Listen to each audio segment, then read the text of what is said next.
And now to investigator Mario Diaz, who's covering the House hearing. Mario, Texans obviously do not want to go through something like this ever again. So was there any progress towards ensuring that we'll be better prepared next time around?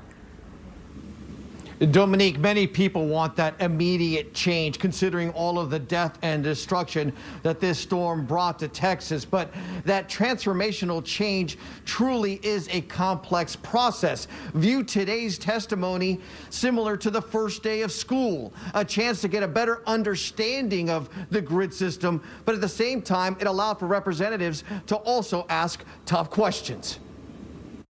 Who turned my power on? I want to know who did that. It is the question you and your family frantically asked during last week's historic storm. Number one, Mr. Gutierrez. Who's at fault? State Representative Todd Hunter putting the heat on those who could not keep it on during the freeze at a special hearing at the Capitol. I want names and details. Sir, I interrupt. I want groups. I don't need to hear about winterization. All the people want to know who to look to. So you told me system. Power generators, right. ERCOT, PUCT, fuel supply, and transmission and distribution owners. And right. I believe all of them are going to be. I don't think you can put specifically one thing that was at fault. I think the entire system. I want details. We'll cut to these questions. Don't need a general lawyer analysis. I want detail. Hunter, at one point, using a practical analogy to justify his line of question. You can't go forward until you fix the car. Afterwards, the CEO of NRG, Mauricio Gutierrez, and Vistra's CEO, Kurt Morgan, admitting they came up short. We always want to do better.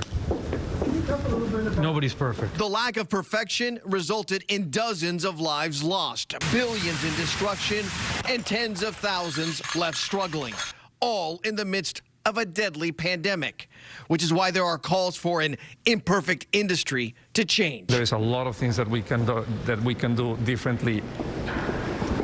The entire industry can do differently.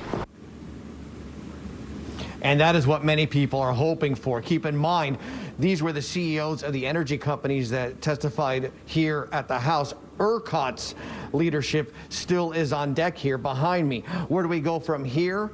Well, they're hoping that the CEOs can come back in another month with some form of an action plan. But between now and then, more questions and more requests for documentations to get the answers. Live in Austin, Mario Diaz, KPRC 2 News. Thank you, Mario.